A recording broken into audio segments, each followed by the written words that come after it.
So you've been working hard, saving up in your first home savings account, the FSA, and that's awesome, that's the fun part. But what happens next? Well, that's the really crucial part. Knowing how to use that money correctly is everything. It can be the difference between a totally tax-free down payment and a really, really expensive surprise. So let's break down exactly how to get it right. You've got the cash sitting there, ready to go, but using it is a whole different ballgame, isn't it? The rules around withdrawals, transfers, they're super specific, and one tiny misstep can have huge tax consequences. And that's exactly what we're going to clear up today.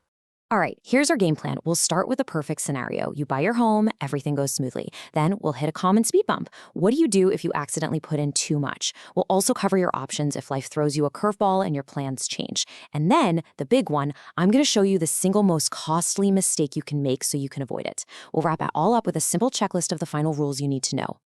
Okay, let's kick things off with the entire reason you opened this account in the first place, buying that home. The goal here is simple. Get your money out and pay zero tax. This right here is the magic phrase you have to remember: qualifying withdrawal. It's the official term, the key that unlocks your FHSA funds so you can use them for your first home completely tax-free. Honestly, getting this right is the whole point of having the account. Let's look at Donna Mae's journey, because she did it perfectly. She opened her account, and about 5 years later, she signed a purchase agreement for her new home. Now pay really close attention to the timing here. She took the money out after she signed the deal, but before she officially acquired the home. That sequence is so important. And the final piece? She closed her account by the end of the next year, hitting a really important deadline we're about to talk about. And that brings us to a huge rule you can't forget. This deadline for closing your account, it's non-negotiable. So in Donna Mae's case, her first withdrawal was in 2031. That means she had until December 31st of 2032 to close down all of her FHSAs. If you miss this, you could be looking at penalties. Okay, so that's the perfect scenario. But what if things aren't so perfect? A really common issue is accidentally putting too much money into your FHSA. First off, don't panic. There are ways to fix it. So why the rush to fix it? It all comes down to this number. You get hit with a 1% tax on that excess amount, not just once, but every single month until you sort it out. Yeah, that adds up really, really fast. So how do you fix it? You've got two main options. The best one, by far, is a designated withdrawal. Just think of it like an undo button. The extra money comes out, and it's not counted as income. It's clean, it's simple. Your other option is a taxable withdrawal. It gets the excess out, and it's a big but, you have to pay income tax on that money. So to keep things tax-free, the designated withdrawal is definitely the way to go. You know, life happens. Maybe buying a home gets put on hold, or maybe you decide it's just not for you right now. The great news is your FHSA savings are not trapped. You have options to move that money. And what's really cool is how your savings can just pivot from a home buying goal to a retirement goal. You can make a totally tax-free transfer to another FHSA you might have, or you can roll the funds right into your RRSP or your RRIF. This lets that money just keep on growing for your future. But here's the catch, and this is probably the most important detail of this whole thing. The only way to move that money tax-free is by using something called a direct transfer. And that leads us right into the part of this explainer that could literally save you thousands of dollars. We're going to look at how to avoid the most common and most costly transfer mistake people make. So what on earth is a direct transfer? It's simple. It means your bank sends the money straight to your other account, like your RRSP, without you ever touching it.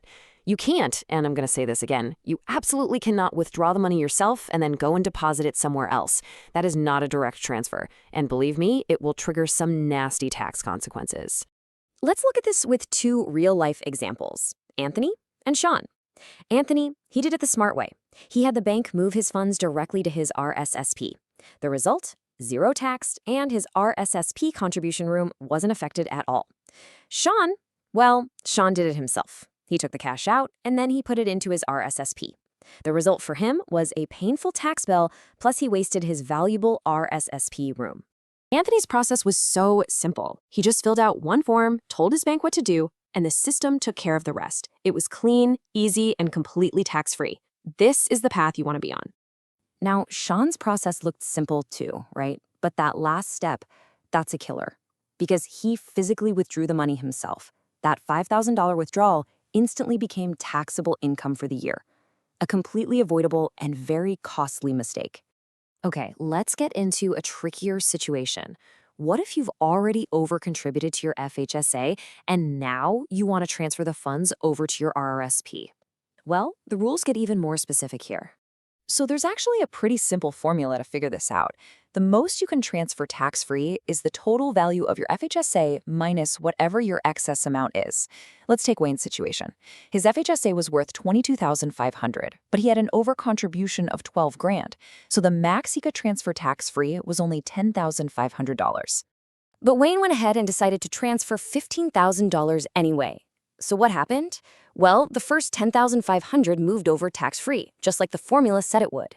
But that extra $4,500, that was treated as a taxable withdrawal.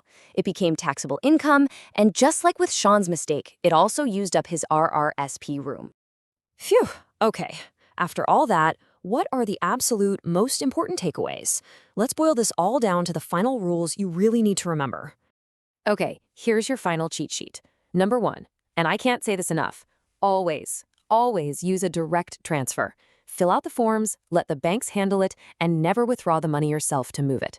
Second, if you buy a home, do not forget that December 31st deadline to close your account in the following year. And finally, keep a close eye on your contributions. If you overcontribute, fix it right away to stop that 1% monthly penalty. And just remember that any excess is going to reduce how much you can transfer tax-free later. Look, you've already done the hard part. You've been saving. And now you have the knowledge you need to use that money with confidence, whether it's to buy your home, fix a simple mistake, or pivot towards your retirement. So the only question left is, how are you going to put these rules to work for your future?